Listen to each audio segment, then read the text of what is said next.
പരമസത്യത്തെ അറിയാൻ ആരെങ്കിലും തീവ്രമായി ആഗ്രഹിച്ചാൽ അവരുടെ മുമ്പിൽ ഈശ്വരൻ ഗുരുവായി പ്രത്യക്ഷപ്പെടും. ഈശ്വര കൃപ മർത്യരൂപം പോണ്ടതാണ് ഗുരു എന്ന് പറയും. അതായത് വെള്ളം ഐസായി വന്നതുപോലെ ഒരു കുരുവിയുണ്ട്, ഇക്കരെ ഇരിക്കുക, പറക്കാൻ ചിറകറ്റിരിക്കുക. മറ്റു കുരുവികളെല്ലാം പറന്നുപോയി.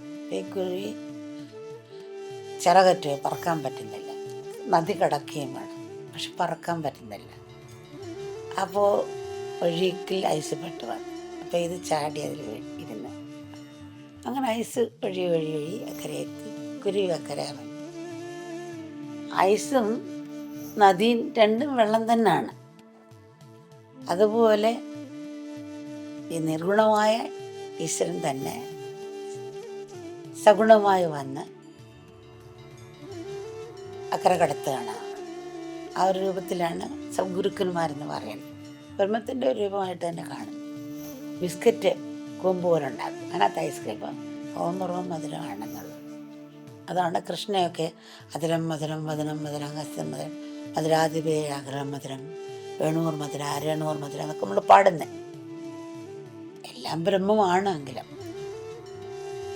ആ ഒരു ഭാവത്തിൽ നമ്മൾ എത്താത്തത് കൊണ്ടും നമ്മുടെ കാഴ്ച ഒരു സമുദ്രത്തെ മീൻ അളക്കാൻ ശ്രമിക്കുന്ന പോലാണ്.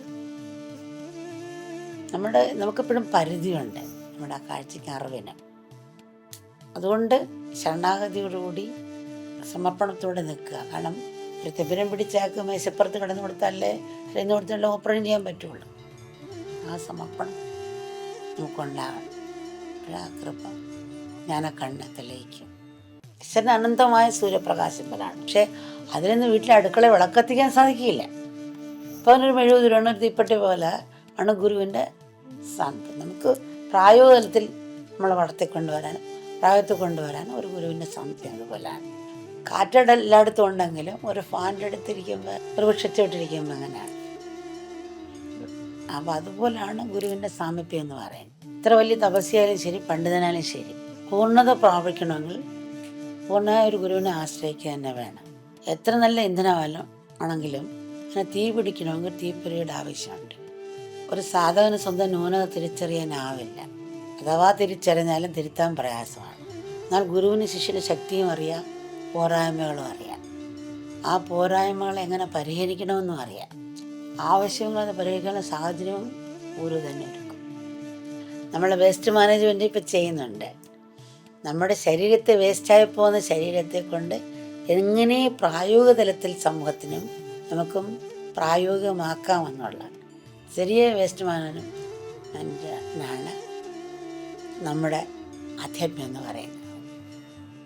ഇപ്പോൾ വേസ്റ്റ് മാനേജ്മെൻറ്റ് പഠിക്കുന്നുണ്ട്, ശരിയാണ്. ഇനി വേസ്റ്റ് ആക്കാതിരിക്കുന്ന മാനേജ്മെൻറ്റാണ് ഗുരുക്കന്മാർ ചെയ്യുന്നത്. വേസ്റ്റ് ആക്കാതിരിക്കണമല്ലോ. അപ്പോൾ വേസ്റ്റ് ആക്കാതിരിക്കുന്നതും ശരിയായ വേസ്റ്റ് മാനേജ്മെൻറ്റുമാണ് സദ്ഗുരുക്കന്മാർ ചെയ്തിരിക്കുന്നത്. ഈ ശരീരത്തെ പുഴുവെടുത്ത് പോകുന്ന ശരീരം, അല്ലെ ഒരു പിടി ചാരമായി പോകുന്ന ശരീരം, ഈ അളിഞ്ഞ് ദുർഗന്ധം വമിക്കുന്ന ശരീരത്തെ എങ്ങനെ രക്തം ഒരിക്കലും നശിക്കാത്ത രക്തമാക്കി മാറ്റാം, ആത്മീയത കൂടി എന്നുള്ളതാണ് ഗുരുക്കന്മാർ ചെയ്തിരിക്കുന്നത്, സദ്ഗുരുക്കന്മാർ.